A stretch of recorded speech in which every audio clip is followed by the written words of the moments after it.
Bismillahirrahmanirrahim. Assalamualaikum warahmatullahi wabarakatuh. Selamat pagi Sobat Muardi, dimanapun Anda berada. Bagaimana kabarnya pagi ini? Semoga selalu sehat dan selalu dilimpahi keberkahan, keselamatan dalam menjalankan segala aktivitas pagi ini. Senang sekali pagi ini bersama dengan RSUD Dr. Muardi di semua lini media sosial kami. Ada Instagram, ada Facebook, dan juga ada YouTube yang sedang live dalam acara Muardi Way. Bersama dengan saya Dr. Neovita dalam 1 jam ke depan, kita akan membahas topik dengan judul Bahaya COVID-19 pada penderita asma. Dan kali ini bertepatan dengan Hari Asma Sedunia yang kita peringati pada hari Selasa pada awal bulan Mei, yang tepat jatuh pada tanggal 4 Mei 2021 kali ini. Nah, saat ini sudah hadir bersama dengan saya, narasumber RSUD Dr. Muardi, guru yang sangat saya kagumi dan sangat saya hormati, yaitu Dr. Jatu Afridasari, spesialis paru konsultan, Fellow of Indonesian Society of Respirology. Selamat pagi Dr. Jatu. Pagi. Gimana kabarnya pagi ini, Dok? Alhamdulillah sehat-sehat ya, Dok ya. Nah, gimana, Dok? Sebelum kita masuk ke topik ya, Dok ya, kita sapa dulu Sobat Muardi yang sudah live ini di Instagram. Ada Mbak Sania, Mbak Fitri Andari, Mas Firman, Mbak Kusuma Dewi, Mbak Sydney, Mas Aldi. Halo, selamat pagi. Ayo boleh join semuanya di live media sosial kami. Kalau ada pertanyaan atau mau komen-komen atau mau titip salam, boleh banget, silahkan ketik di kolom komentar. Insya Allah nanti akan kami bahas atau kami jawab pertanyaannya bersama narasumber kami. Nah, ini ada Mbak Yeni ya di Facebook. Waalaikumsalam warahmatullahi wabarakatuh. Halo Mbak Yeni. Mbak Ada Putih Taruna. Assalamualaikum dokter. Waalaikumsalam warahmatullahi wabarakatuh. Nah, kami berharap semoga dengan acara ini bisa memberikan manfaat ya untuk Sobat Muardi. Jadi bisa ayo join semuanya, bisa ketik di kolom komentar nanti kalau ada yang mengganjal atau ada yang ingin ditanyakan. Nah, sekarang ke Dokter Jatu ya, Dok. Mungkin Dokter Jatu perkenalan dulu nih, Dok. Silahkan Dokter Jatu perkenalan dulu. Ya, Assalamualaikum warahmatullahi wabarakatuh. Selamat pagi. Salam sehat untuk semuanya ya. Salam sehat semuanya. Saya Jatu Afridasari. Jadi saya sehari-hari aktif di bagian paru Ya. di Rumah Sakit Dr. Muardi. Saya di divisi infeksi sebetulnya ya. Infeksi ya, Dok, ya. Yang lagi-lagi booming sekarang adalah COVID-19. COVID-19. Jadi makanya kita juga bahas mengenai bahaya COVID-19 ini pada penderita asma ya pagi ini ya.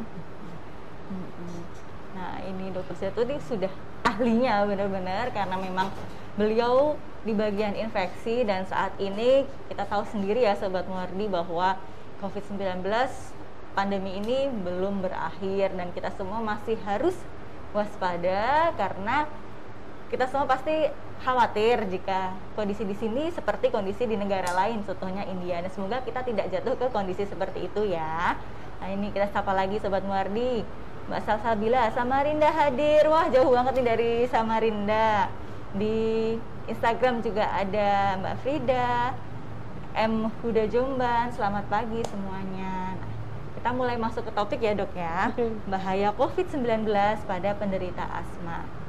Nah, dari asma sendiri itu, Dok, asma itu definisinya bagaimana, Dok? Pengertiannya mungkin untuk masyarakat kita kan kadang sering ngomong sesek dikit, oh ini asma. Iya. Nah, itu sebenarnya yang betul itu bisa disebut sebagai asma. Kalau bagaimana, Dok? Ya. Monggo Dokter Setu. Jadi memang betul ya, banyak di masyarakat itu bilang kalau oh saya sesak, saya punya asma, atau saya punya asma, Dok.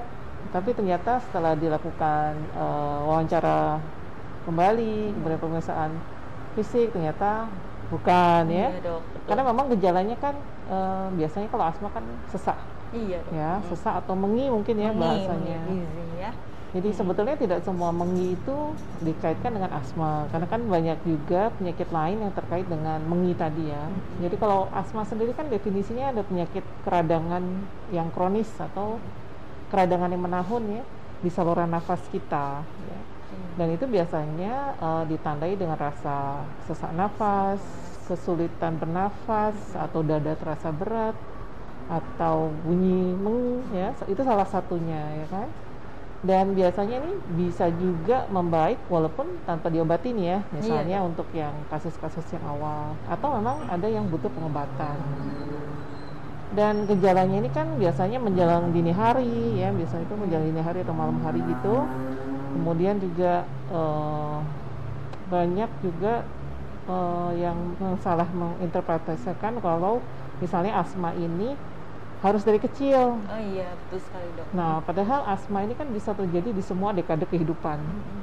Jadi bisa mulai dari anak kecil, bisa di usia pertengahan, bisa juga pada saat dia umur 60 tahun ke atas baru dia punya asma pun bisa. Nah, jadi ini juga yang salah persepsi ya, disangkanya kalau asma tuh mesti harus ada dari kecil ada riwayat. Iya, dari kecil ada riwayat, atau misalnya ada bakat, ada keturunan. Iya, salah satunya iya, tapi nggak semuanya gitu. Jadi ada juga asma yang baru muncul ketika usia pertengahan. Misalnya apa? Misalnya orang-orang yang kerjanya banyak terpajan polutan, Polusi ya, atau gas-gas kimiawi atau yang lain-lainnya gitu. Itu juga bisa baru muncul dia waktu usia pertengahan. Nah, ini disebutkan biasanya sih ada asma kerja ya, itu juga ada. Jadi ada bakery asma, itu juga ada. Banyak ya, sebetulnya luas sekali. Kemudian kalau untuk yang lansia ini juga ada nih, umur 60 tahun ke atas baru ketahuan dia punya asma, itu juga ada ya. Jadi itu juga yang harus diklarifikasi ya, bahwa kalau penyakit asma itu memang penyakit peradangan saluran nafas yang kronis ya, yang sudah menahun. Yang tadi tanda-tanda gejalanya seperti tadi ya, ada sesak nafas, susah bernafas, dada terasa berat ya. Batuk mungkin juga ya dok. Batuk juga kadang ya. Nah, jadi itu, dan ini biasanya bisa terjadi di semua dekade kehidupan. Ya. Nah, jadi bisa juga asma itu baru muncul saat kita dewasa atau bahkan lansia karena ada trigger tertentu ya dok misalnya ya. Kan ada faktor lainnya. Faktor lain seperti tadi pekerjaan. Tidak harus dari genetik, tidak harus dari alergi atau apa ya. Betul. Nah, ini dok. Nah, sekarang kalau hubungannya dengan COVID-19 dok, kan COVID juga pasti sesak juga ya dok ya. Dan banyak juga pasien yang jadi khawatir ke rumah sakit untuk kontrol, apalagi asma kan ada intermittent, ada persisten, kadang pasien juga butuh obat yang harus dikonsumsi terus-terusan. Nah, itu bagaimana dok untuk membedakan bahwa pasien ini mengarahnya ke asma atau pasien ini sesak yang mengarah ke COVID-19 kayak gitu. Biasanya kalau pasien datang sesak seperti itu, atau untuk masyarakat awam nih sesaknya nih mengarah kemana nih? Ya, jadi kalau sesak nafas pada asma dengan pada COVID itu cukup berbeda ya. Karena kalau sesak nafas pada asma kan biasanya ada pencetusnya. Iya. Biasanya pencetusnya bisa karena alergen, ya, bisa karena suhu udara atau aktivitas tertentu. Ya, kalau karena infeksi sebetulnya agak jarang, tapi juga bisa ya. Kemudian kalau COVID-19 ini kan sesak nafasnya beda nih. Dia kan ada yang namanya silent hypoxemia atau happy hypoxia ya. Jadi dia sesaknya gradual, apa yang namanya gradual? Perlahan-lahan ya. Karena kalau asma tuh biasanya sesaknya mendadak, tiba-tiba ya, dan ada faktor pencetusnya. Jadi kalau COVID enggak. Ya, tapi COVID itu tandanya paling khas adalah dia pasti ada demam. Atau minimal riwayat demam. Itu kan hampir 88% kasus pada COVID itu pasti demam ya. Nah, makanya tapi ada juga nih yang cuma demam sehari, itu juga ada. Nah, makanya kita tetap harus menanyakan ada atau tidak riwayat demam sebelumnya. Riwayatnya, screeningnya harus jelas ya. Kemudian ya itu tadi, kalau misalnya pada asma belum tentu ya ada demam. Kecuali kalau memang serangan asmanya memang karena pencetusnya infeksi. Dan ini sebenarnya bisa juga, walaupun jarang mungkin ya angkanya, karena biasanya kalau asma, serangan asma yang bikin sampai sesak kan karena faktor pencetus aja biasanya. Ya itu ya Sobat Muardi, jadi memang sesaknya pun tipenya berbeda, jadi tetap harus dilakukan pemeriksaan lebih lanjut. Nah, kita jawab pertanyaan dulu ya dok ya. Dari Mbak Prita, Mama Fafa. Dok, bagaimana cara kita mengobati sesak nafas secara mandiri di rumah? Ini sesak nafasnya kurang dijelaskan ya dok ya, sesak nafasnya seperti apa, dari riwayat apa, mungkin ya secara general saja dok, bagaimana mengobati sesak nafas secara mandiri? Ya, kalau untuk mengobati sesak nafas ya yang pertama mungkin harus relax dulu ya, jangan panik. Karena ada juga nih orang yang sesak nafas ternyata karena faktor kecemasan. Iya, ya, dok. Nah, itu juga ada. Ya. Itu juga ada. Nggak cuma Betul. orang dewasa, anak-anak juga ada. Iya. Jadi pernah juga saya dapat kasus di mana anak ini selalu kelihatan sesak nafas kalau di rumah. Histeria konversi bisa juga ya, dok ya. Gitu ya. Di Jadi IGD ada banyak juga. juga itu, dok, merasa Jadi sesak. merasa sesak, Iya, betul. tapi ternyata enggak gitu kan. Nah, yang pertama mungkin jangan panik dulu, jangan cemas dulu. Kemudian coba misalnya kalau di rumah kan mungkin nggak ada obat-obatan atau apa, bisa tarik nafas dalam ya. Kalau enggak pergi dulu ke ruangan yang banyak udaranya, mungkin kayak di teras atau di halaman belakang, misalnya coba tarik nafas dalam ya, lalu hembuskan. Coba kalau itu memang misalnya dalam waktu mungkin 3 menit, 5 menit tidak ada perbaikan, nah itu mungkin baru ya kalau misalnya kita pertimbangkan, ini sesak nafasnya karena apa, baru kita periksa ya. Jadi kalau memang itu di rumah begitu mungkin settingnya, karena kalau nggak ada oksigen, nggak ada obat-obatan kan ya. Tapi belum sih itu yang harus dipastikan dulu sesak nafasnya karena apa. Karena apa? Belum ada riwayat juga, jadi memang itu karena ada juga loh kasus gitu ya, karena psikis ya dok, banyak di IGD banyak memang. Nah ini ada Mbak Lucy Palusiawah. Mbak Lucy ini selalu join ya live acaranya Muardi itu selalu. Selamat pagi Mbak Lucy. Selamat pagi dokter, dokter cantik-cantik sejati NKRI kita. Salam sehat Mbak Lucy. Terima kasih buat pendidikannya tentang kesehatan sesuai dengan tema. Kiranya kita semakin cerdas dari Landak, Ngabang, Kalimantan Barat. Wah, sebenarnya Mbak Lucy ini selalu hadir dok. Kalimantan ya? Iya, Kalimantan.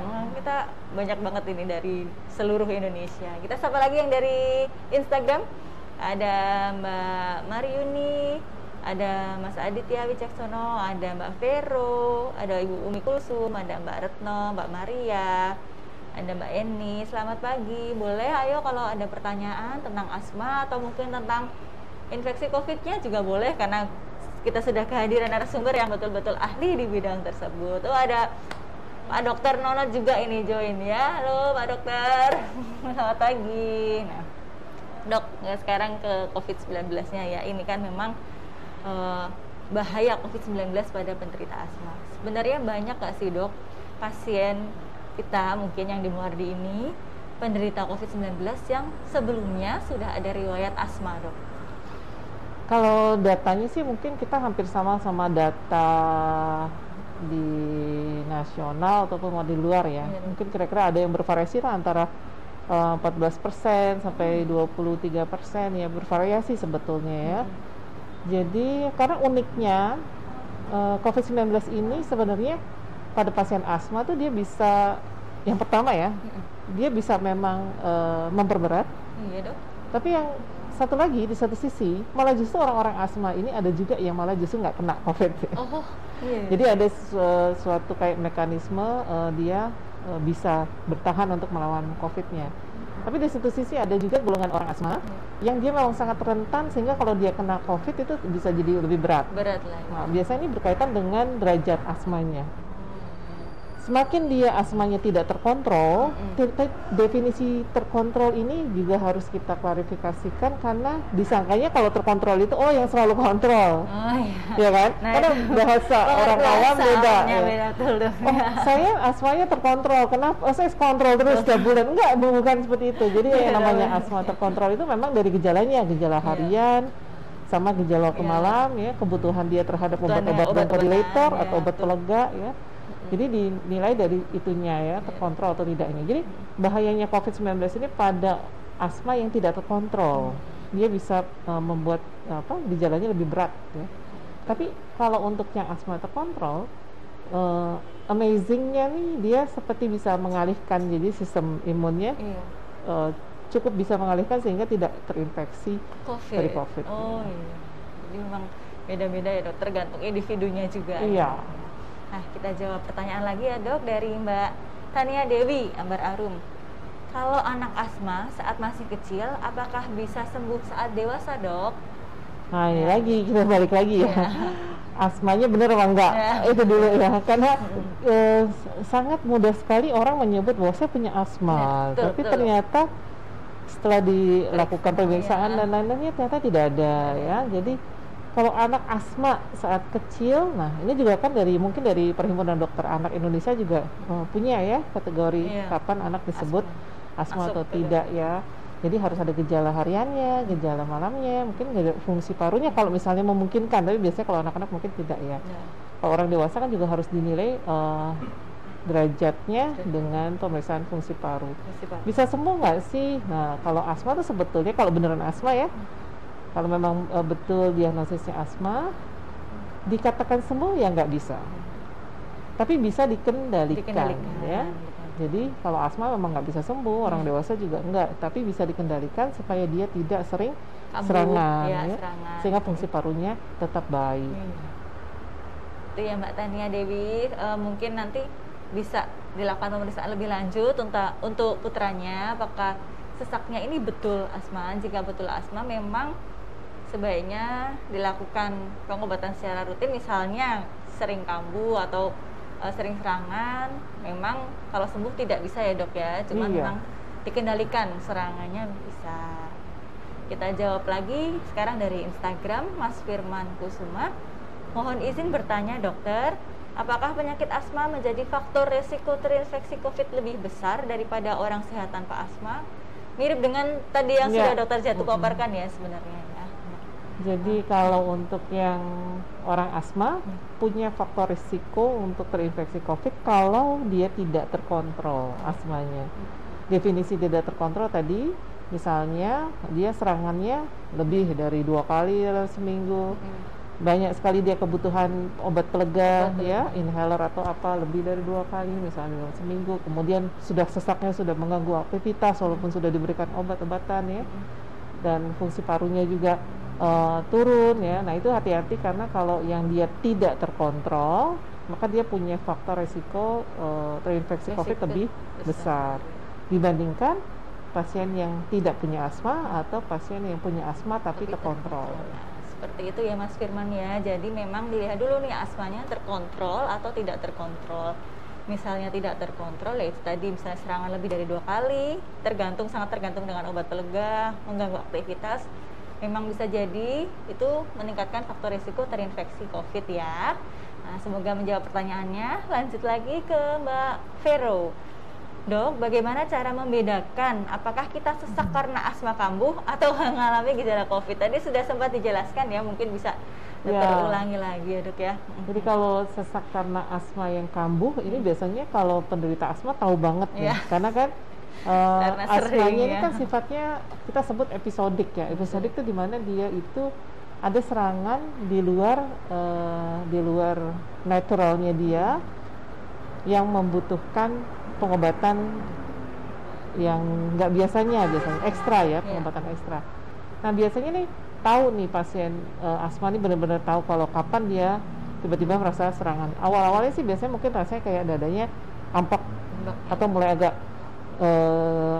berat ya kalau tarik nafas. Nah itu biasanya gejala awalnya begitu, terus baru deh muncul mengi dan lain-lainnya ya. Dan kalau penderita asma kambuh ini yang tadi ya, karena dia biasanya dicetuskan karena ada alergen, ada perubahan suhu, ada aktivitas yang berat misalnya ya, atau ada psikis, emosi atau apa, itu juga bisa. Jadi ada faktor pencetusnya. Sedangkan kalau COVID enggak ya. Kalau COVID memang betul karena ada infeksi, dia awalnya demam, ya, walaupun cuma sehari misalnya.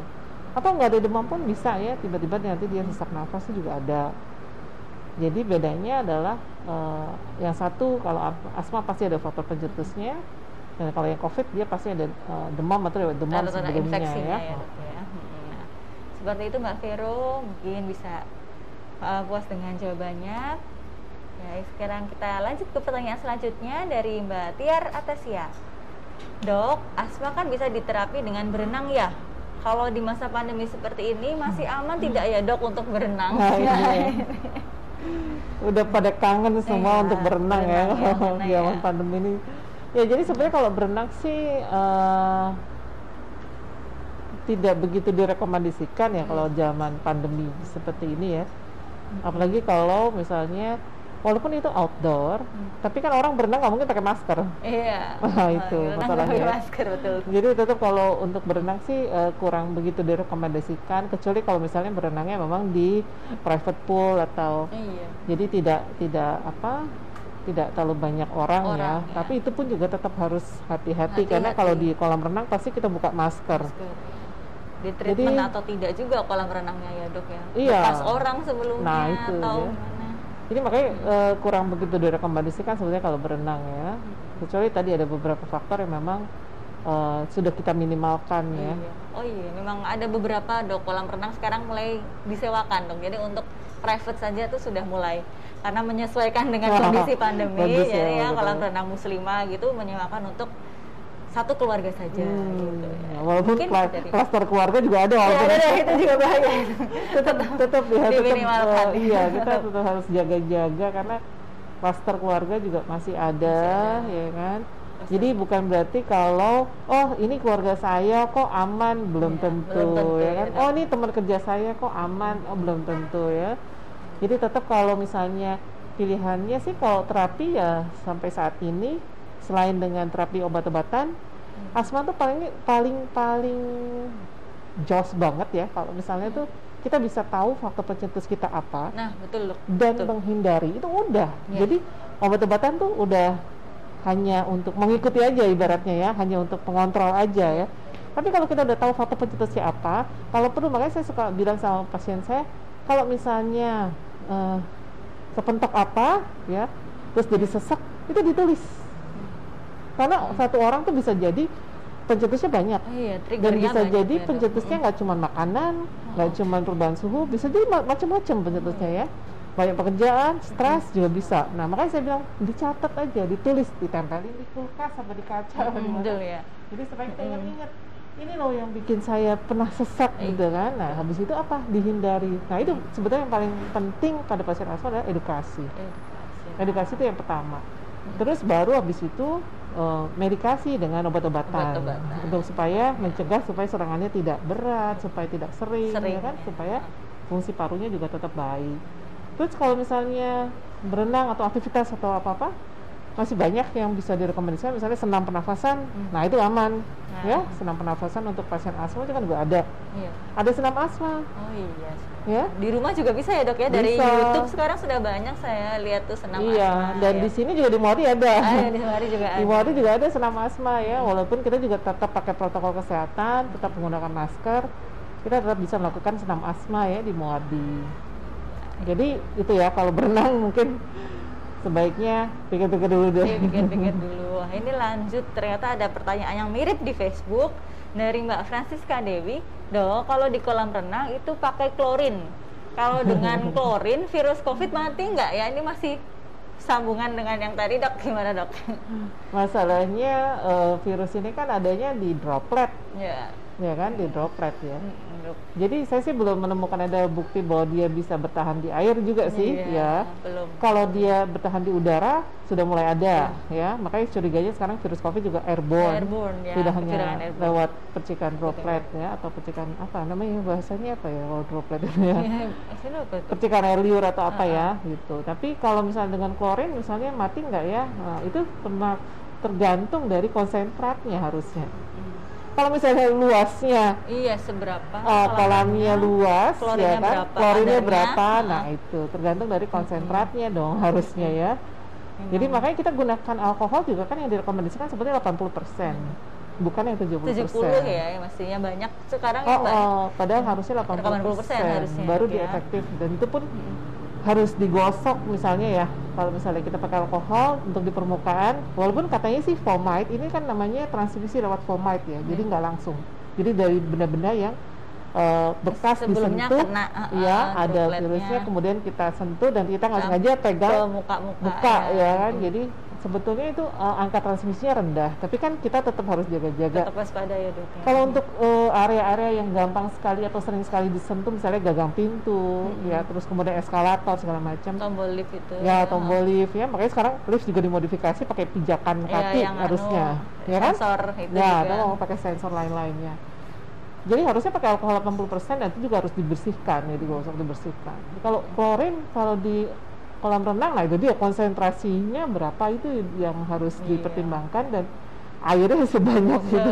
Berapa luasnya kolam renangnya. Nah, itu. Belum nanti orangnya yang ikut berenang di situ Iya, berapa iya. orang, kecuali kalau tadi private juga ya, tapi kan kita belum tahu juga. Jadi belum ya, tapi memang untuk COVID itu sendiri sudah droplet dan juga airborne ya, sekarang udah mulai ada Iya. penelitiannya ya dok ya untuk ke airborne. Nah, semoga menjawab ya Mbak Francisca Dewi. Nah, sekarang ke Instagram lagi dari Mbak WSRI. Mau tanya dok, pantangan makanan untuk penderita asma. Ya, tantangannya tergantung dari, karena asma ini sifatnya individual ya, maksudnya masing-masing orang tuh beda pencetusnya masing-masing ya. Misalkan kita punya ada acara gathering nih pasien asma 10 orang aja, kalau ditanya satu-satu itu beda-beda faktor pencetusnya. Ada yang karena makanan, ada yang karena makanan dan suhu, ada yang karena makanan dan aktivitas, ada yang karena stres aja, ya. Jadi beda-beda.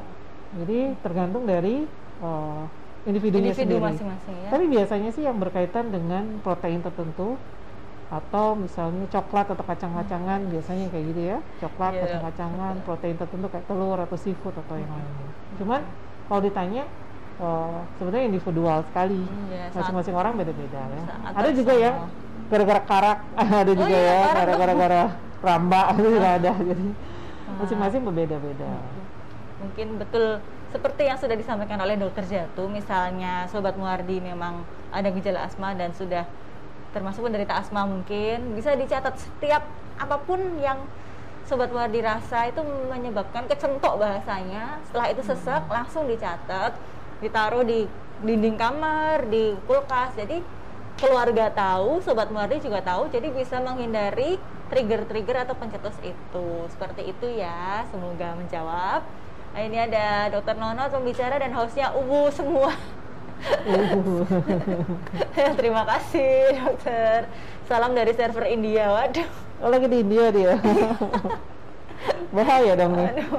Harus dikarantina nanti. Aduh, karantina. Tidak boleh balik dulu ya dok. Dari Mbak Muslihah, ini ada pertanyaan ini. Permisi dok, perkenalkan nama saya Muslihah. Izin bertanya berkaitan dengan COVID-19. Jadi gini dok, saat terpapar COVID itu sesaknya waktu akan tidur saja. Itu yang harus dilakukan apa ya dok? Oh, jadi Mbak Muslihah pernah terpapar COVID ya? Sesaknya waktu akan tidur. Gitu, harus apa yang harus dilakukan? Nah, iya dok. paling gampang tuh sebetulnya tidurnya posisinya. Iya, Posisinya diubah. ya. Jadi telungkup. Oh telungkup ya dok. Kita sebut prone ya. Jadi itu paling gampang kalau mau untuk mengurangi sesaknya. Karena kalau pada posisi telungkup, kalau untuk pada pasien yang punya penyakit paru yang seperti COVID ya, Iya dok. dia akan lebih mengefektifkan ventilasinya ya di bagian-bagian paru yang bagian belakang. Jadi harusnya memang baiknya telungkup. Jadi pakai bantal, boleh ya, sambil miring kepalanya begini. Ada beberapa ganjalan di bagian sini ya, bagian perut sama di bagian kaki ya. Jadi lebih baik seperti itu. Kalau misalnya ada oksigen lebih baik lagi. Jadi pakai oksigen terus telungkup gitu. Kalau nggak ada oksigen nggak apa-apa, telungkup aja. Beberapa dari intensivis mungkin ya menyarankan mungkin sekitar seharusnya sih 12 jam per hari ya. Tapi sebetulnya paling gampang kita raih itu kalau pas kita tidur malam tidur kan? Ya, nggak bisa ya. Kalau tidur, kalau lagi siang hari ini mungkin prone efektif 2-4 jam mungkin ya. Nonton TV, baca. Iya, bisa sambil main HP gitu ya, bisa main juga HP, gitu ya. kan. Cuman kalau lebih efektif sih mungkin kalau malam ya, kalau tidur malam kan bisa 8 jaman gitu ya. Jadi baiknya posisi tidurnya yang telungkup ya. Kalau untuk COVID ya, kalau nggak ada COVID sih harusnya tetap baiknya tidur seperti posisi biasa atau miring kanan. Miring kanan ya. Nah itu ya Mbak Muslihah ya, mungkin posisi tidurnya bisa diubah untuk lama waktunya itu tadi ya dok, 8 jam itu tadi ya. Harusnya sebetulnya seperti 12 jam ya per hari ya katanya, cuman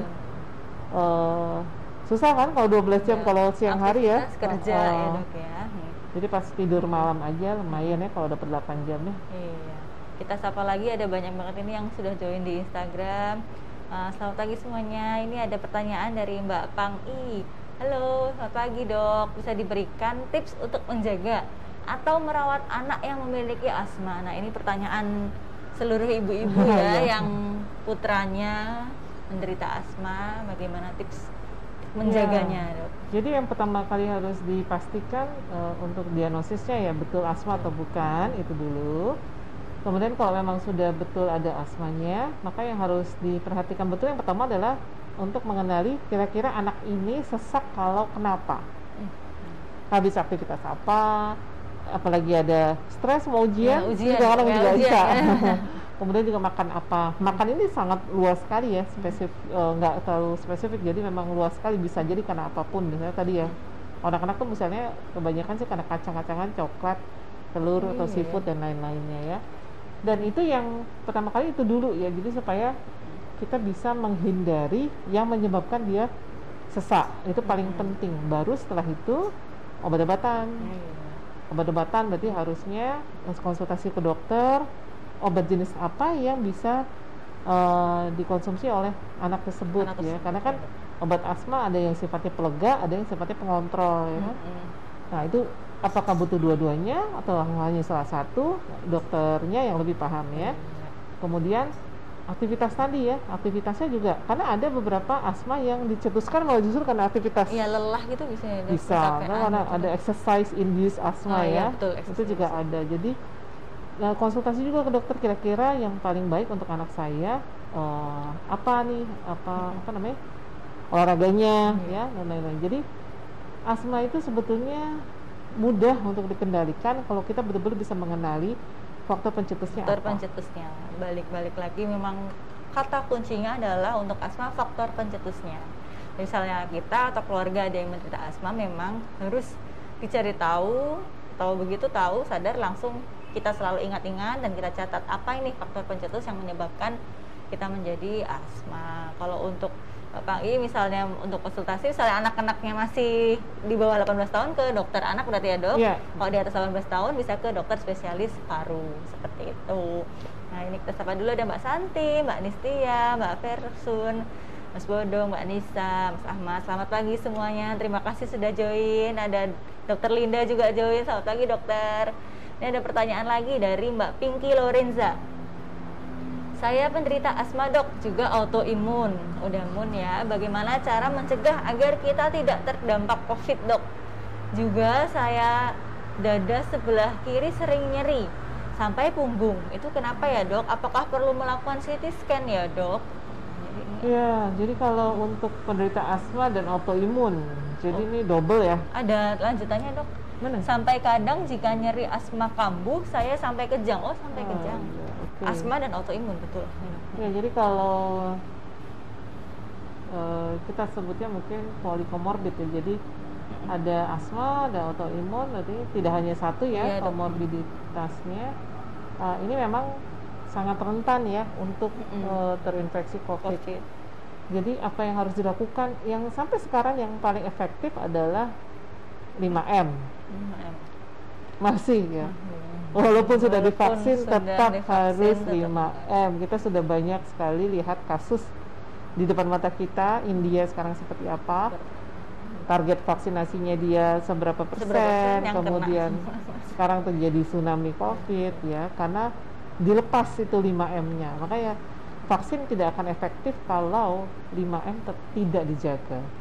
Jadi yang paling efektif itu sampai sekarang tetap 5M ya. Dan juga kita harus berikhtiar juga kalau memang dengan vaksinasi ya. Jadi itu lebih bagus lagi, 5M plus vaksinasi. Tapi kalaupun tidak, 5M itu juga sangat efektif ya. Misalnya kenapa tidak, mungkin karena ada faktor-faktor tertentu, kan tidak semua orang bisa divaksin ya. Ada beberapa kriteria yang tidak bisa divaksin. Sehingga gimana nih kalau misalnya saya nggak bisa divaksin, tidak memenuhi kriteria dok, 5M saja, jangan khawatir ya. Kemudian kalau ada nyeri dada sampai ke punggung, itu mungkin banyak sekali nanti ini kemungkinannya ya, bisa dari paru, bisa dari jantung ya kan. Kalau dari paru mungkin bisa ada dari staput pleuranya, bisa juga dari parunya, atau mungkin dari sistem muskuloskeletal atau misalnya otot ya, atau syarafnya juga ya. Perlu nggak sih CT scan? Kalau menurut saya sih belum perlu ya. Mungkin yang perlu sekarang ini ada hubungannya dengan kejang juga. Mungkin harus diperiksakan juga ke dokter ahli neurologi ya, dok, supaya lebih jelas apakah ini ada kaitannya atau tidak ya dengan asmanya. Multidisiplin ya ini ya dok ya. Iya, kita nggak bisa sendirian nih. Kalau misalnya sudah ada seseorang dengan polikomorbid ya, kemudian di masa pandemi ini tetap semua konsultasi multidisiplin harus dilakukan ya, supaya lebih maksimal ya. Untuk Mbak Pinky mungkin tetap 5M jangan lupa, tapi misalnya ada keluhan memang sebaiknya rutin kontrol atau periksa ke dokter yang selama ini Mbak Pinky sering memeriksakan diri ya, jadi ke dokter paru, ke dokter penyakit dalam untuk autoimunnya, dan mungkin bisa juga nanti ke dokter spesialis neurologi ya. Semoga menjawab ya Mbak Pinky ya. Sekarang kita ke Facebook dulu. Ada Mbak Niken F. Larasati. Saya pernah terpapar COVID November lalu dok, terpapar dari ibu saat menjaga beliau di rumah sakit karena ibu saya stroke berulang. Saat malam saya mulai demam 39,7. Di saat itu juga saya sulit bernafas. Pagi harinya saya ke IGD, saturasi saya langsung di 85. Kondisi saya sudah lemas banget. Saat masuk ruang ISO lama sekali dok, bisa lepas oksigennya. Apa memang seperti itu jika penyintas asma dan autoimun terpapar COVID dok? Dan apakah memang lama pemulihannya dok? Saya sampai 21 hari di ruang isolasi plus 14 hari di rumah baru negatif hasil swab PCR-nya. Sampai saat ini pun terkadang nafas masih terasa pendek-pendek dok. Nah ini sama ya dok dengan Mbak Pinky, memang multidisiplin asma, autoimun, terkena COVID. Ya, Dan jadi langsung berat ya dok ya. ya. Karena asma sendiri seperti tadi ya, asma sendiri juga menjadi faktor resiko, Betul. kemudian autoimun juga jadi faktor resiko. Jadi Mbak Niken ini punya punya resiko yang sangat tinggi untuk terinfeksi COVID ya. Kemudian ketika beliau terinfeksi menjadi berat ya dan lama ya. Memang seperti itu kalau memang kita punya polikomorbid ya. Jadi kalau misalnya kita punya komorbiditas atau penyakit penyerta kita sebut ya, punya penyakit penyerta yang lebih dari satu, itu memang biasanya lebih lama dibandingkan yang tidak memiliki penyakit penyerta atau cuma hanya punya penyakit penyerta satu saja ya. Karena memang seperti ini harus dilakukan multidisiplin pendekatannya ya dari berbagai departemen. Pasti akan lebih lama karena dampaknya juga kemana-mana ya kalau beliau punya banyak penyakit penyerta. Ini sih digambarkan waktu beliau lama sekali ya, kemudian ada saturasi yang turun. Ya, lemas sekali ya, memang seperti itu kalau COVID-19 ya, dan lama sekali lepas dari oksigen ya. Kemudian apa lagi? Turun tolong. Ya. Apakah seperti itu? Ya, memang seperti itu. Kalau memang kita memiliki penyakit penyerta yang lebih dari satu ya, lebih lama dan lebih berat biasanya gejalanya. Tapi alhamdulillah ya mbaknya sekarang berarti sudah negatif. Sudah bisa di rumah. Kemudian lama nggak pemulihannya?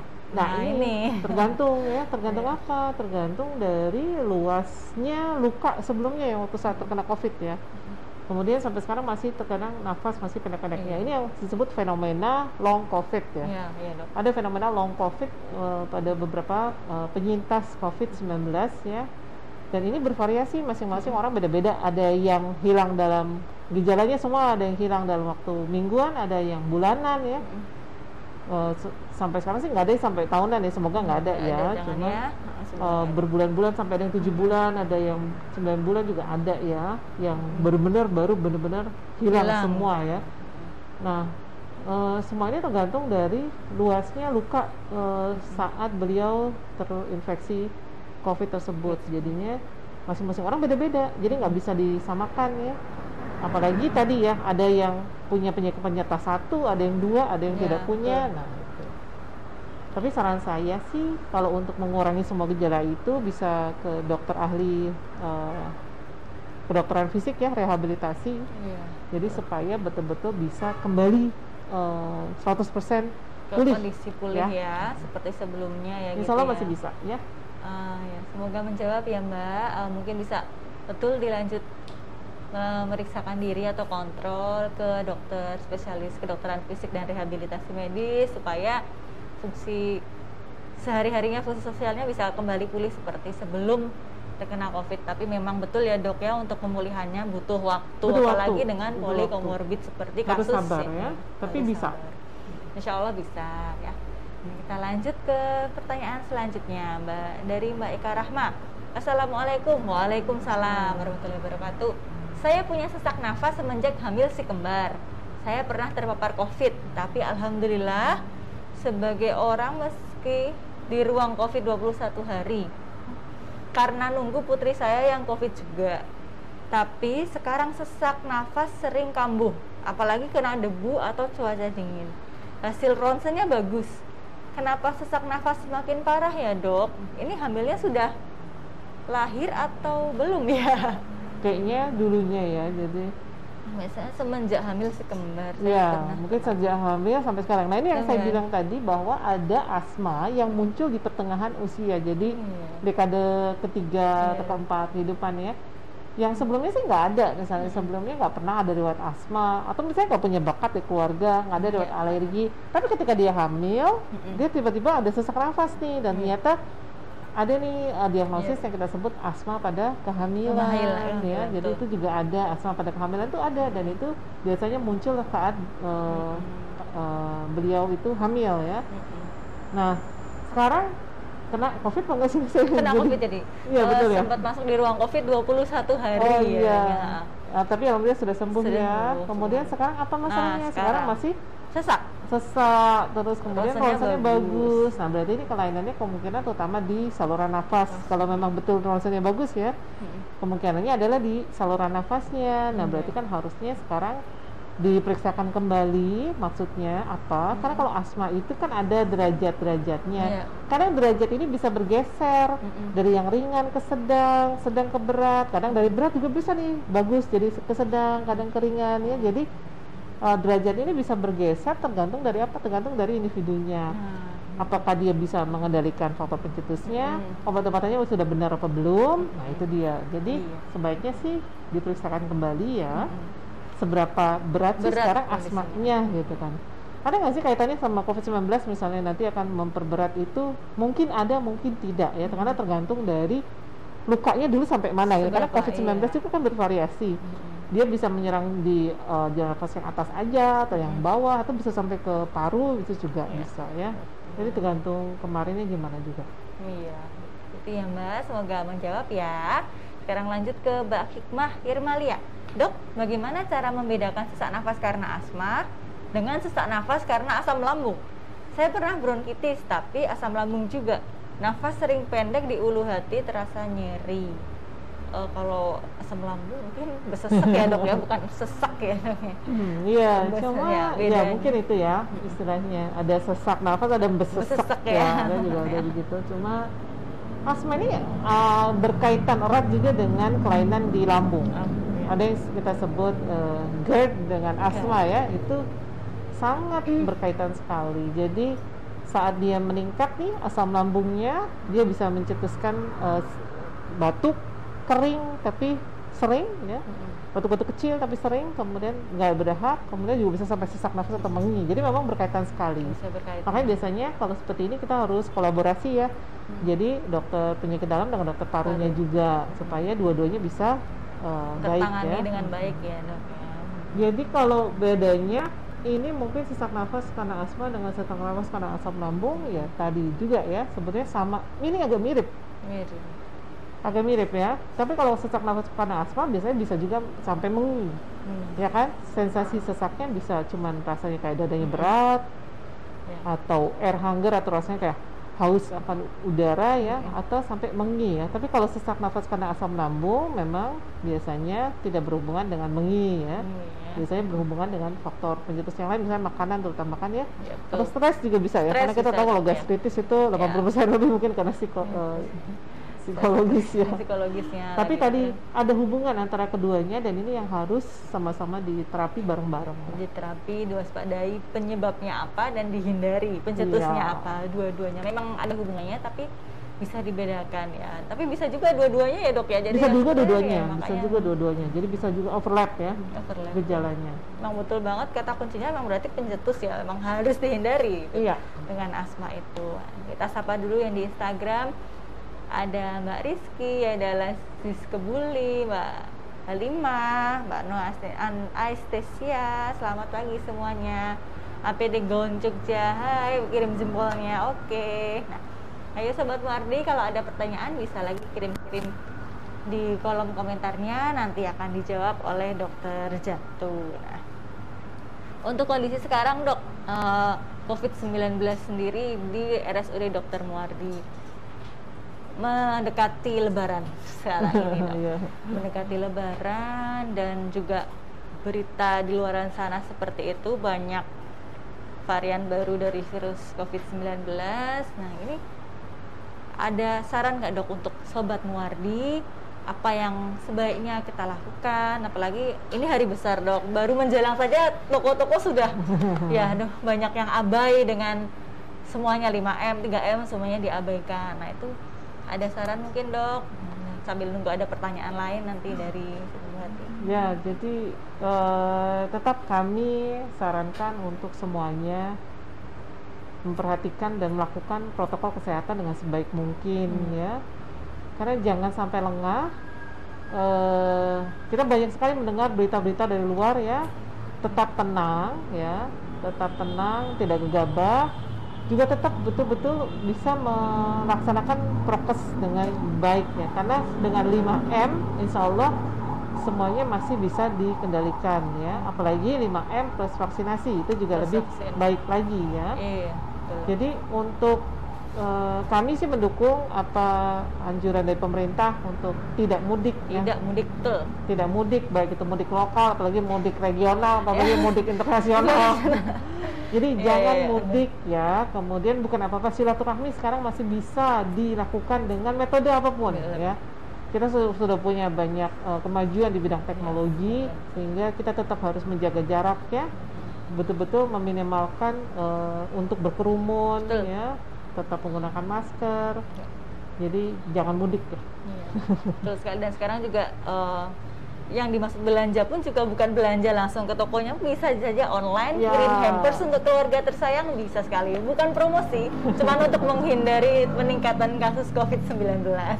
Lanjut ya, Mbak Niken tanya lagi ini ya dok, apakah penyintas asma yang sudah pernah terpapar COVID bisa terpapar berulang, dan apakah lebih mudah terpapar berulang dok? Ya, kalau sudah pernah, ini penyintas asma. Penyintas asma sudah pernah terpapar COVID.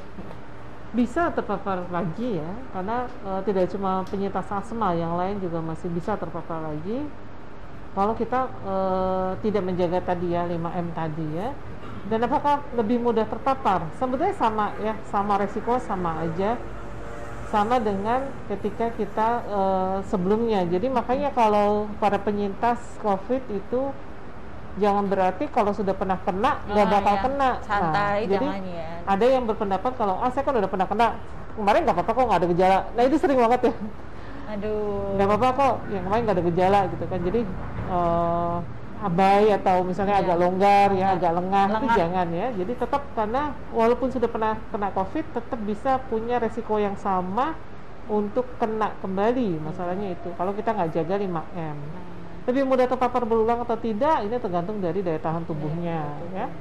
Memang sangat sifatnya berbeda, tergantung individu masing-masing dan tergantung bagaimana kebiasaan kita sehari-hari. Jadi prokesnya jangan longgar, jangan lengah ya. Sekarang ada Mbak atau Mas ini, Mudri Katun.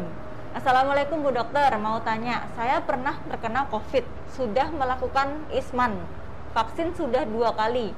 Kadang kalau tengah malam sesak dan kita batuk kan dahaknya kental pekat. Di samping itu indera pencium masih kurang maksimal, pembahuan kurang. Bu Dokter, apa yang saya lakukan? Terima kasih sebelumnya.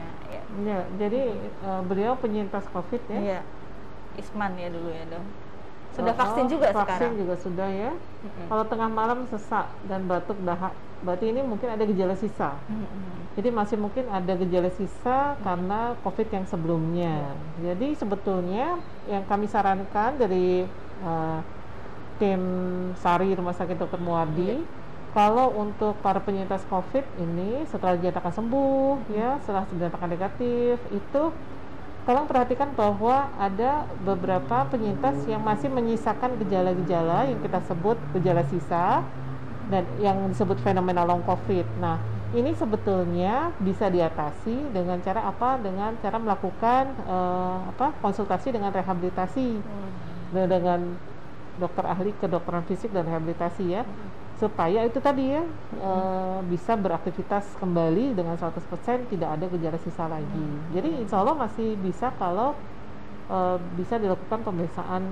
Sebetulnya nggak ada pemeriksaan yang lebih advance, tapi nanti ada konsultasi khusus untuk masalah itu ya, pernafasannya, mengoptimalkan bagaimana otot nafasnya ya, aktivitas apa yang disarankan supaya bisa lebih kembali fit, karena kan ada juga yang masih ngerasa gampang capek. Betul itu dong. ya. Jadi ada beberapa rekomendasi untuk aktivitas fisik dan insya Allah masih bisa benar-benar pulih 100% ya. Tapi kalau indera penciuman ini memang bervariasi sekali, bahkan sampai ada yang menetap sampai berbulan-bulan. Iya, Jadi dok. tergantung infeksi yang sebelumnya, karena memang COVID-19 ini kan kalau dia menginfeksi orang itu beda-beda, nggak bisa sama ya. Jadi kalau untuk indera penciuman juga ini sebenarnya masih bisa dilakukan konsultasi ya, nanti ada beberapa rekomendasi dari tim kami. Nah itu ya, semoga membantu jawabannya Pak Mudri atau Mas Ibu atau Bapak yang Mudri Katun. Memang bisa dikonsultasikan lebih lanjut dengan dokter spesialis kedokteran fisik dan rehabilitasi medik ya, atau spesialis KFR, untuk seperti yang tadi pertanyaan sebelumnya, mengembalikan fungsi sehari-hari supaya lebih optimal atau diharapkan bisa kembali seperti sedia kala saat sebelum terkena COVID, seperti itu. Nah, dari Mbak Niken, terima kasih dokter, sama-sama. Nah, begitu Sobat Muardi, terima kasih sekali antusiasmenya dan banyak sekali pertanyaannya. Nah, ini sebelum kita akhiri acara Muardi Way ini, Dokter Jatuh silahkan closing statementnya dokter tentang COVID-19 pada penderita asma. Ya, mungkin saran kami ya untuk para penderita asma ya, tetap untuk menjaga 5M ya, menjaga protokol kesehatan, kemudian obat-obatan yang direkomendasikan tetap dikonsumsi ya, baik itu yang inhalasi maupun mungkin obat-obat yang lain ya. Kemudian tetap menjaga faktor pencetus supaya tidak terjadi serangan ya kan. Kemudian vaksinasi itu aman untuk penderita asma yang sudah dikatakan terkontrol baik ya. Jadi terkontrol baik itu yang gejalanya kurang dari 2 kali seminggu, gejala harian maupun gejala malamnya, penggunaan obat-obatan inhaler atau yang lainnya juga kurang dari 2 kali seminggu, tidak ada aktivitas yang terganggu ya. Jadi kalau sudah terkontrol baik asmanya, vaksinasi juga boleh ya, disarankan. Jadi tetap menjaga faktor pencetusnya supaya tidak serangan, kemudian tetap lakukan protokol kesehatan. Dan bukan semuanya, mungkin kita sama-sama ya, sekarang kan masih pandemi belum berakhir ya, mau lebaran. Tolong betul-betul dijaga protokol kesehatannya, jangan mudik ya. Kalau kata Pak Gubernur, tiada mudik bagimu ya. Baik itu lokal maupun regional dan lain-lainnya ya. Tetap sehat ya, jaga jarak, jangan berkerumun. Dok, masih ada satu pertanyaan lagi, boleh ya dok ya? Apa nih? Dok, apakah benar jus apel bisa meredakan serangan asma? Jus apel. Ya, jadi kalau misalnya ada sih beberapa buah-buahan tertentu ya yang direkomendasikan. Memang kalau apel bagus, tapi kalau saran saya untuk beberapa buah-buahan ini jangan di jus. Jadi bagusnya dimakan langsung. Dipotong-potong, makan langsung ya. Jadi jangan di jus karena akan berubah nanti ininya ya, kandungannya, gizinya. Jadi boleh makan apapun. Tapi kalau untuk meredakan ya mungkin bisa. Nggak cuma apel sih ya, sebetulnya ada beberapa lagi kayak misalnya jahe gitu ya. Itu juga bisa. Kemudian pokoknya buah-buahan yang segar dan maksudnya tidak dilakukan proses ya, jadi harusnya yang benar-benar segar. Jadi langsung dimakan, jangan di jus ya, sebaiknya memang. Dan jangan pakai gula harusnya. Tidak usah. Ya, gula itu memang. Dan jangan pakai es. Jangan pakai es. Enak ya. Nah ini dok, sudah semoga menjawab ya pertanyaannya untuk batik tuli lawean. Memang jus apel baik ya dok ya. Bagusnya apelnya aja makan. Nggak usah dibikin jus. Nggak usah di jusnya, buahnya baik untuk mungkin bisa meredakan serangan asma. Cuman dikonsumsi langsung aja, dikupas, potong, makan langsung. Nah, sudah 1 jam kita bersama di acara Muardi Wae. Hasil rekaman dari live streaming ini bisa dilihat kembali di Facebook dan juga nanti di YouTube, serta di Instagram. Nanti juga bisa di live Instagramnya ya, di IGTV-nya. Jangan lupa untuk like, follow, dan juga subscribe di semua akun media sosial RSUD Dr. Muardi. Dokter Jatuh, terima kasih sekali waktunya, sangat memberikan informasi-informasi baru dan tentunya menjawab pertanyaan dari Sobat Muardi yang banyak sekali hari ini. Nah, Sobat Muardi, semoga bermanfaat untuk semua Sobat Muardi dimanapun Anda berada. Terima kasih sudah join, terima kasih pertanyaannya. Sampai jumpa di acara berikutnya. Wassalamualaikum warahmatullahi wabarakatuh. Waalaikumsalam warahmatullahi wabarakatuh.